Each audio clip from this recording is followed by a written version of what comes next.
प्रधानमंत्री जी, लाखों प्रदर्शनी का करोड़ों अवलोकन कर रहे विद्यार्थी, थे। अभिभावक एवं शिक्षक आपसे संवाद करने, मार्गदर्शन प्राप्त करने को उत्सुक हैं और बेसब्री से इन पलों की प्रतीक्षा कर रहे हैं। कृपया परीक्षा पे चर्चा 2024 शुरू करने हेतु मंच पर पधारें। PM sir, please.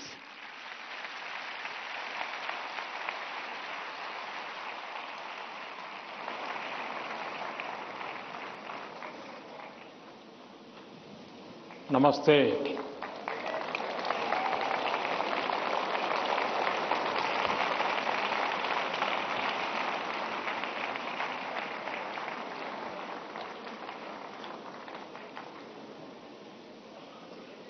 अभी मैं हमारे सभी विद्यार्थी साथियों ने कुछ न कुछ इनोवेशन किए हैं, अलग अलग प्रकार की आकृतियां बनाई हैं, नेशनल एजुकेशन पॉलिसी को आकृतियों में ढालने का प्रयास किया है। जल, थल, नभ और स्पेस और एआई, इन सभी क्षेत्रों में देश की भावी पीढ़ी क्या सोचती है, उसके पास कैसे कैसे सॉल्यूशंस हैं, ये सारी चीजें मुझे देखने का अवसर मिला। ऐसा लगा कि अगर मेरे पास 5-6 घंटे होते तो भी कम पड़ जाते हैं।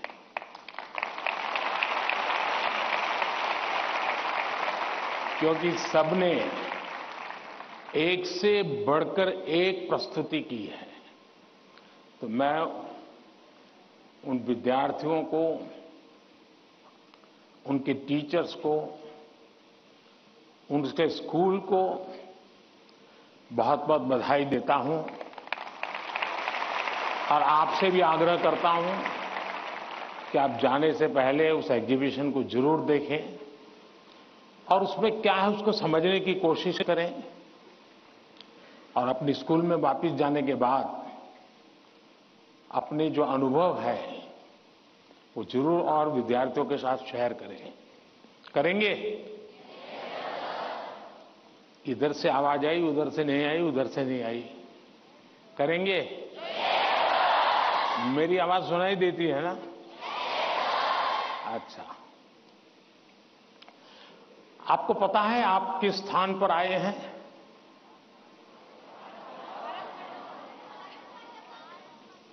आप उस स्थान पर आए हैं जहां भारत मंडपम के प्रारंभ में दुनिया के सभी बड़े बड़े दिग्गज नेता 2 दिन बैठकर के यहां पर विश्व के भविष्य की चर्चा की थी। आज आप उस जगह पे हैं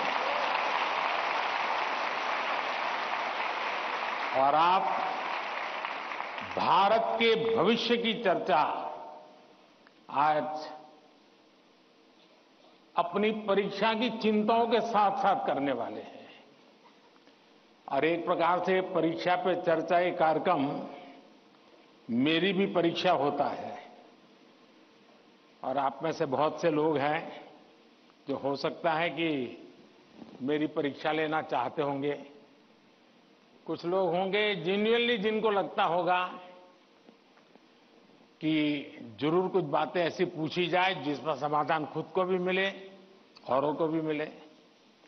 हो सकता है हम सब सवालों को तो एड्रेस न कर पाए, लेकिन ज्यादातर उन सवालों के कारण बहुत से साथियों को समाधान हो जाएगा। तो आइए हम प्रारंभ करते हैं, ज्यादा समय न गंवाते हुए। कहां से शुरू करना है?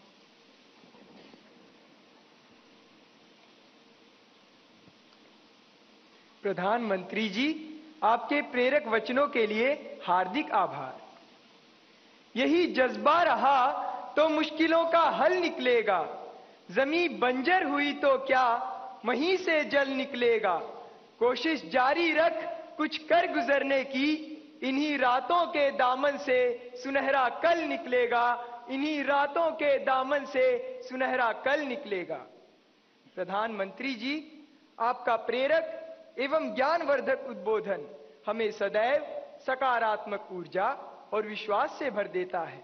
आपके आशीर्वाद एवं अनुमति से हम इस कार्यक्रम का शुभारंभ करना चाहते हैं। धन्यवाद मान्यवर।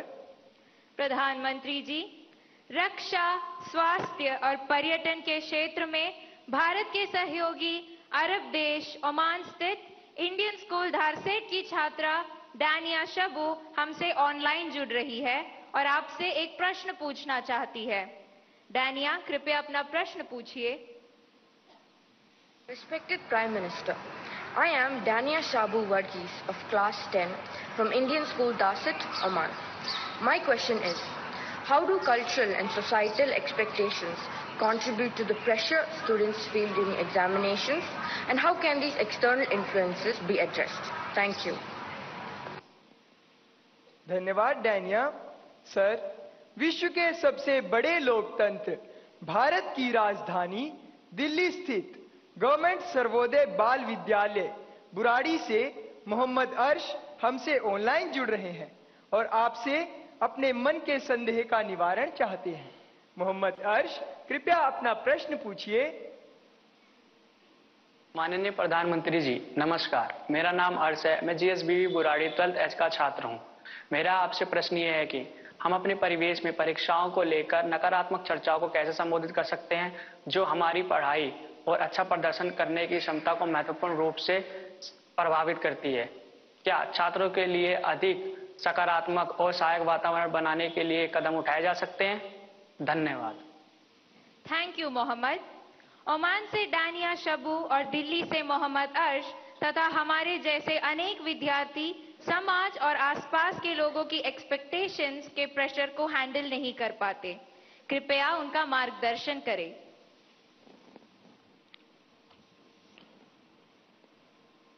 शायद मुझे बताया गया कि ये परीक्षा पे चर्चा का 7वां एपिसोड है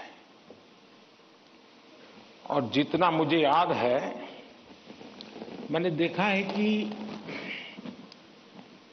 ये प्रश्न हर बार आया है और अलग अलग तरीके से आया है।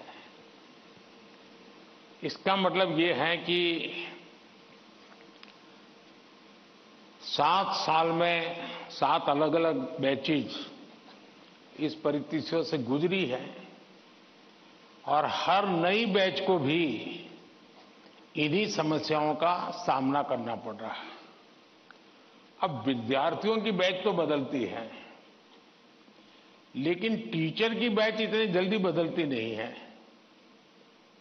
अगर टीचर्स ने इन अब तक जितने मेरे एपिसोड हुए हैं उसमें मैंने इन बातों का जो वर्णन किया है, अगर उसका कुछ न कुछ उन्होंने अपने स्कूल में एड्रेस किया हो तो शायद हम इस समस्या को धीरे धीरे धीरे कम कर सकते हैं।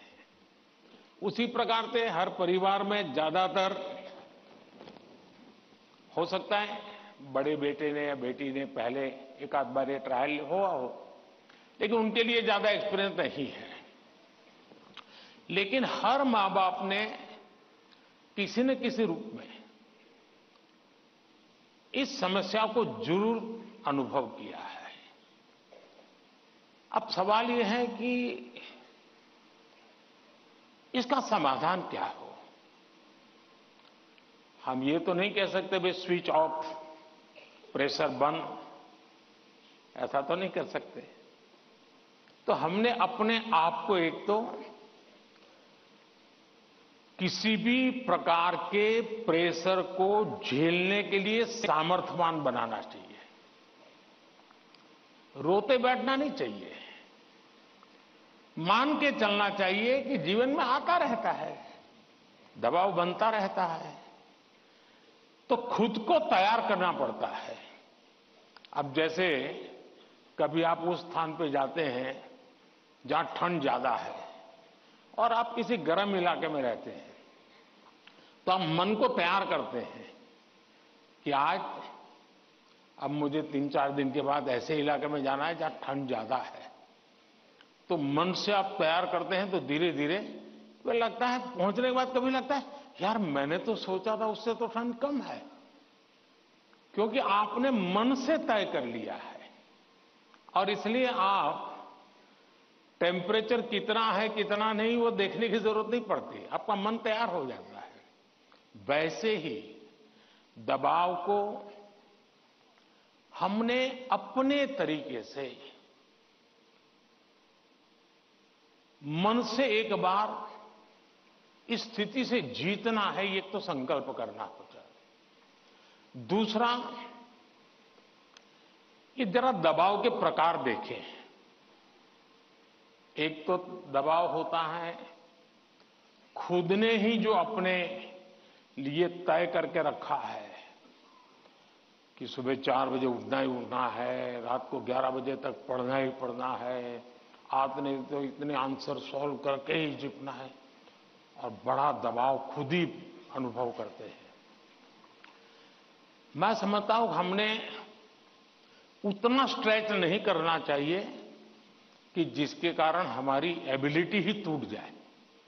हमने स्लोली इंक्रीमेंट करना चाहिए। चलिए भाई, कल मैंने 7 क्वेश्चन सॉल्व किए थे रात को, आज 8 करूंगा। फिर मुझे वरना मैं 15 तय करूं और 7 ही कर पाऊं तो सुबह उठता है यार देखो कल तो कर नहीं पाए, आज करूंगा। तो एक खुद भी दबाव के प्रेशर पैदा करते हैं। हमने इसको थोड़ा साइंटिफिक तरीके से कर रहे हैं। दूसरा, मां बाप प्रेशर पैदा करते हैं, ये क्यों नहीं किया, वो क्यों नहीं किया, क्यों सोता रहा, चलो जल्दी उठते नहीं हो, पता नहीं एग्जाम है, और यहां तक कहते हैं देख वो तेरा दोस्त क्या करता है, तू क्या करता है। ये सुबह शाम जो कमेंट्री चलती है, रनिंग कमेंट्री, और कभी मां थक जाती है तो पापा की कमेंट्री शुरू होती है, कभी पापा थक जाते हैं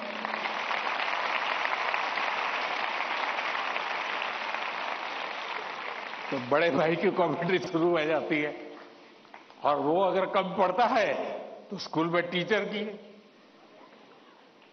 फिर या तो कुछ लोग ऐसा है जाओ तुमको जो करना है कर लो, मैं अपना ऐसे ही रहूंगा। कुछ लोग इसे सिंसियर लेते हैं, लेकिन ये दबाव का दूसरा प्रकार है। तीसरा ऐसा भी होता है कि जिसमें कारण कुछ नहीं है, समझ का अभाव है, और बिना कारण उसको हम संकट मान लेते हैं।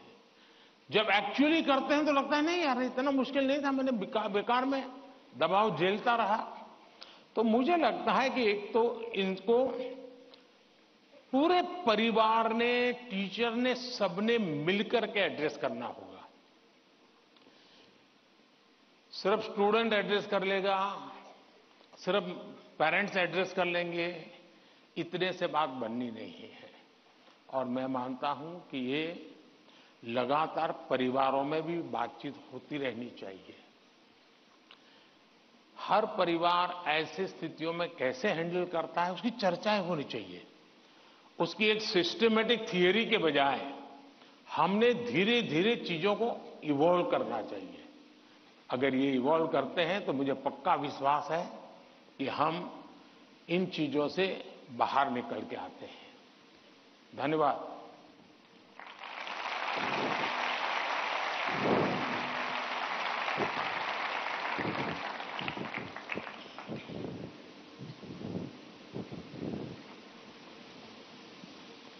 पीएम सर, प्रेशर झेलने का मार्ग सुझाने के लिए आपका धन्यवाद।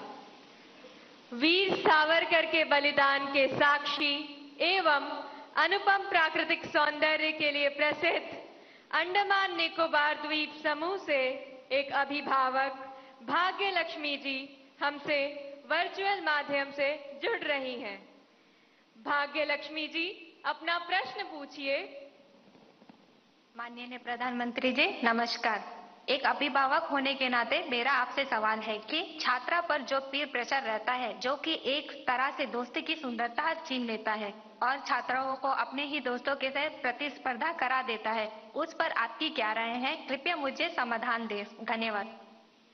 धन्यवाद भाग्य लक्ष्मी जी। विश्व को सत्य, अहिंसा और धर्म की त्रिमूर्ति प्रदान करने वाली भूमि गुजरात स्थित पंचमहल के जवाहर नवोदय विद्यालय की छात्रा दृष्टि चौहान प्रधानमंत्री जी आपसे अपनी समस्या का हल जानना चाहती हैं। दृष्टि, कृपया अपना प्रश्न पूछिए। माननीय प्रधानमंत्री जी नमस्कार। मैं दृष्टि चौहान जवाहर नवोदय विद्यालय पंचमहल में कक्षा 6 की छात्रा हूँ। मेरा आपसे यह प्रश्न है कि कभी कभी परीक्षा के प्रतिस्पर्धी माहौल में दोस्तों के साथ प्रतिस्पर्धा भी अधिक दबाव पैदा करती है। कृपया सुझाव दें कि इससे कैसे बचा जा सकता है। आप मुझे इस पर अपना मार्गदर्शन प्रदान करें। धन्यवाद सर। धन्यवाद दृष्टि। नेचुरल ब्यूटी से भरपूर, बारिश की पहली बूंदों से भीगने वाला राज्य केरल में स्थित केंद्रीय विद्यालय क्रमांक 1 कालीकट से स्वाति दिलीप हमसे ऑनलाइन जुड़ रही हैं और आपसे अपना प्रश्न पूछना चाहती हैं। स्वाति, कृपया अपना प्रश्न पूछिए। Namaskar, Honorable Prime Minister, sir. I am Swati Dilip, a class 11 student from PM Sri Kendriya Vidyalaya number 1 Calicut of Ernakulam region. Sir, could you please guide us on how in this competitive world we can avoid unhealthy and unnecessary competition and also how to not take peer pressure into our heads? Thank you, sir. धन्यवाद स्वाति। प्रधानमंत्री जी, कृपया भाग्य लक्ष्मी जी, दृष्टि और स्वाति द्वारा पूछे गए प्रश्नों में पीयर प्रेशर और कंपटीशन से होने वाली चिंता तथा इसके कारण रिश्तों में आने वाली कड़वाहट से कैसे बचें, कृपया मार्गदर्शन कीजिए।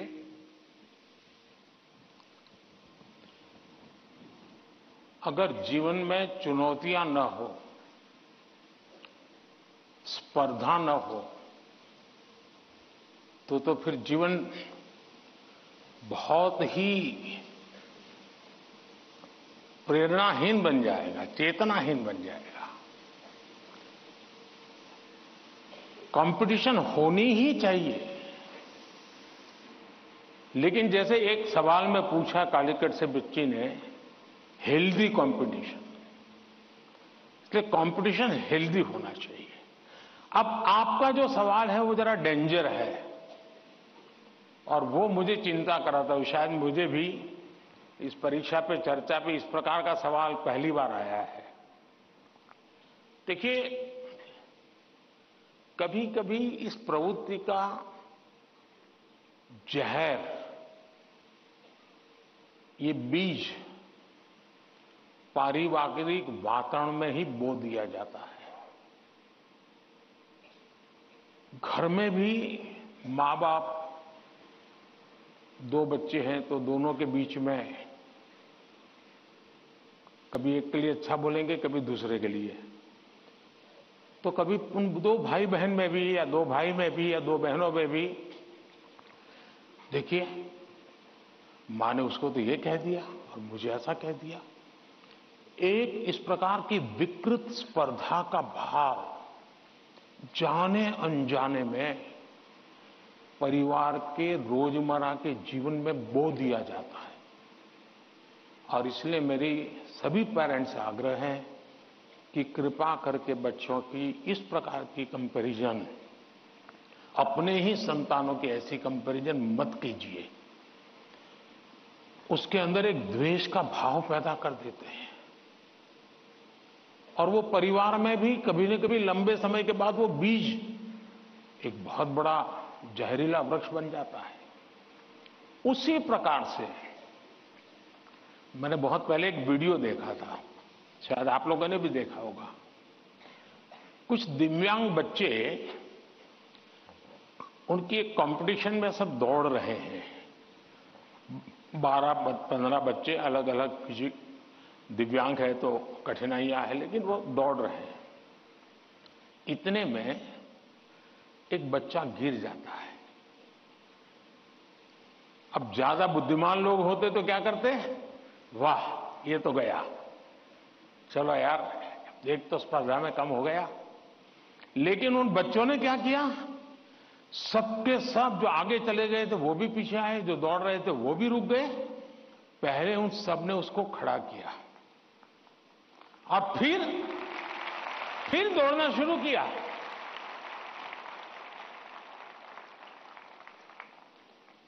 सचमुच में ये वीडियो दिव्यांग बच्चों के जीवन का भले होगा, लेकिन हम लोगों को भी ये बहुत बड़ी प्रेरणा और बहुत बड़ा संदेश दे देता है। अब तीसरा विषय है कि आपके दोस्त से आपको किस चीज की स्पर्धा है भाई। मान लीजिए 100 मार्क्स का पेपर है, अगर आपका दोस्त 90 ले गया तो क्या आपके लिए 10 मार्क बचा है क्या? आपके लिए 10 मार्क बचा है क्या? आपके लिए भी तो 100 है ना। तो आपको उससे स्पर्धा नहीं करनी है, खुद से करनी है। खुद से करनी है कि वो 100 में से 90 लाया, मैं 100 में से कितना लाऊं। उससे द्वेष करने की जरूरत ही नहीं है। एक्चुअली तो वो आपके लिए इंस्पिरेशन बन सकता है। और अगर यही मानसिकता रहेगी तो क्या करेंगे आप? अपने से तेज तर्रार व्यक्ति को दोस्ती नहीं बनाएंगे। आप ऐसे जिसकी कुछ चलती नहीं बाजार में उसी को दोस्त बनाएंगे और खुद बड़े ठेकेदार बन के घूमते रहोगे। सचमुच में तो हमसे प्रतिभावान दोस्त ढूंढने चाहिए। हमने जितने ज्यादा प्रतिभावान दोस्त मिलते उतना हमारा भी तो काम बढ़ता है, हमारा स्पिरिट भी तो बढ़ता है। और इसलिए कभी भी हमने इस प्रकार का ईर्ष्या भाव कतई ही अपने मन में नहीं आने देना चाहिए। और तीसरा, मां बाप के लिए भी बहुत बड़ा चिंता का विषय है। मां बाप हर बार अपने बच्चों को कोसते रहे, देख तू खेलता रहता है, देख वो किताबें पढ़ता है, तू ये करता रहता है, देख वो पढ़ता है। यानी वो भी हमेशा उसी का उदाहरण देते हैं। तो फिर आपके दिमाग में भी यही एक मानदंड बन जाता है। कृपा करके मां बाप इन चीजों से बचे। कभी कभी तो मैंने देखा है कि जो मां बाप अपने जीवन में ज्यादा सफल नहीं हुए हैं, जिनको अपने पराक्रम, अपनी सफलताएं, अपनी सिद्धियों के विषय में दुनिया को कुछ कहने को नहीं है, बताने को नहीं है, तो वे अपने बच्चों का रिपोर्ट कार्ड ही अपना विजिटिंग कार्ड बना देते हैं। किसी को मिलेंगे, अपने बच्चे की कथा सुनाएंगे। अब ये जो नेचर है वो भी एक प्रकार से बच्चे के मन में एक ऐसा भाव भर देता है कि मैं तो सब कुछ हूं, अब मुझे कुछ करने की जरूरत नहीं है। वो भी बहुत नुकसान करता है।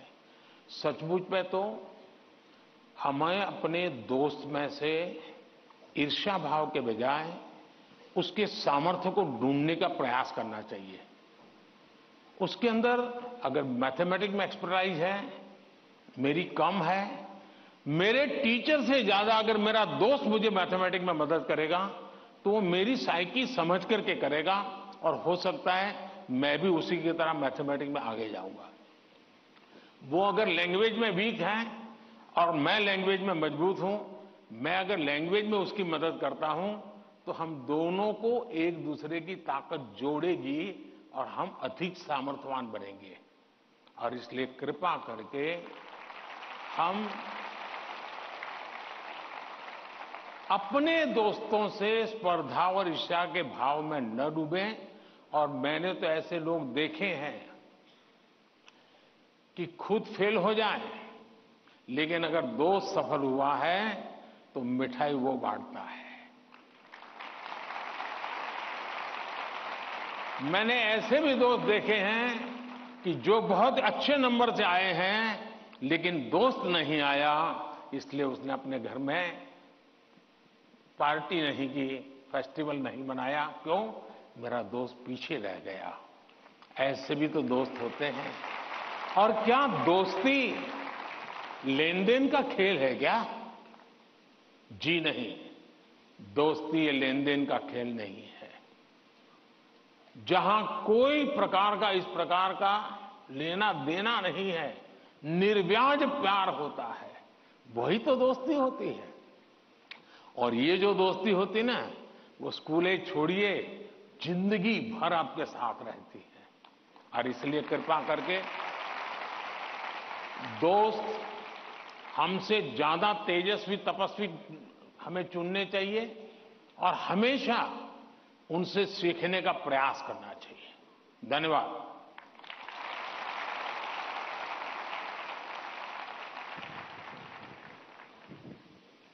प्रधानमंत्री जी, स्पर्धा में भी मानवीयता का ये संदेश हमें हमेशा प्रेरित करता रहेगा। भारत का दक्षिण पूर्वी राज्य, कृषि प्रधान प्रदेश, तिरुमलाई की पवित्र भूमि, आंध्र प्रदेश स्थित ZP high school Uparapalli, Anakapalli जिले के संगीत शिक्षक श्री कोंडा कांची संपतराव जी हमारे साथ ऑनलाइन माध्यम से जुड़ रहे हैं और आपसे प्रश्न पूछना चाहते हैं। संपतराव जी, कृपया अपना प्रश्न पूछिए। प्रधानमंत्री वर्य वाరికి नमस्कारांजलि। मेरा नाम कोंडकांची संपतराव है और मैं ZP high school Uparapalli, Anakapalli district, Andhra Pradesh में शिक्षक हूँ।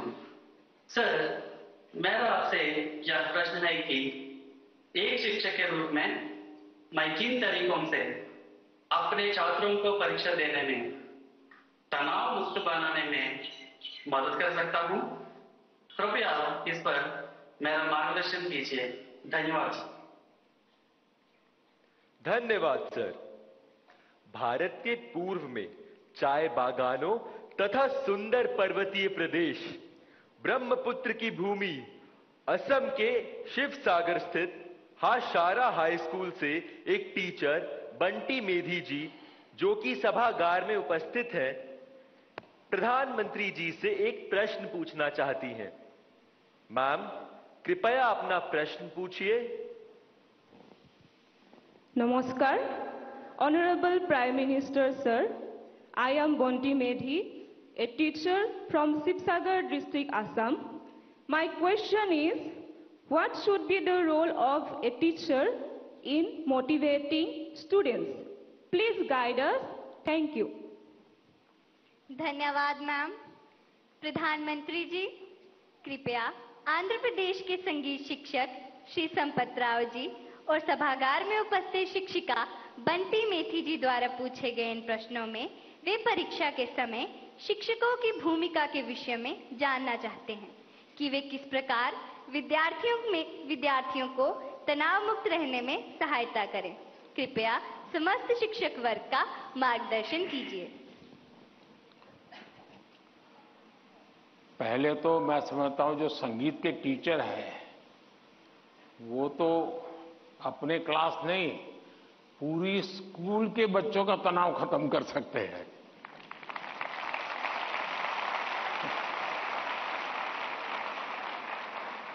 संगीत में वो सामर्थ्य है। हाँ, अगर हम कान बंद कर करके संगीत में बैठे हैं, कभी कभी ऐसा होता है कि हम होते हैं, संगीत बज तो रहा है लेकिन हम कहीं और होते हैं और इसलिए हम उसका आनंद अनुभव नहीं कर पाते हैं। मैं समझता हूं कि किसी भी टीचर के मन में जब ये विचार आता है कि मैं स्टूडेंट के इस तनाव को कैसे दूर करूं, मैं हो सकता है मैं गलत हूं, लेकिन शायद मुझे लगता है कि टीचर के मन में परीक्षा का कालखंड है। अगर टीचर और स्टूडेंट का नाता परीक्षा के कालखंड का है तो सबसे पहले वो नाता करेक्ट करना चाहिए। आपका स्टूडेंट्स के साथ नाता जैसे ही आप पहले दिन, वर्ष के प्रारंभ में पहले ही दिन क्लासरूम में एंटर करते हैं, उसी दिन से एग्जाम आने तक आपका नाता निरंतर बढ़ते रहना चाहिए। तो शायद परीक्षा के दिनों में तनाव की नौबत ही नहीं आएगी।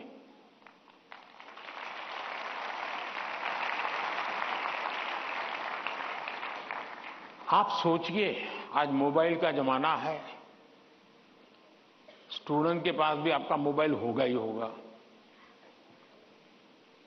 क्या कभी किसी स्टूडेंट ने आपको फोन किया है, कॉल पर कांटेक्ट किया है कि मुझे ये तकलीफ हो रही है, मैं चिंता में हूं? कभी नहीं किया होगा। क्यों? क्योंकि उसे लगता ही नहीं है कि मेरी जिंदगी में आपका कोई विशेष स्थान है। उसको लगता है कि आपका मेरा नाता सब्जेक्ट है, मैथ्स है, केमिस्ट्री है, लैंग्वेज है।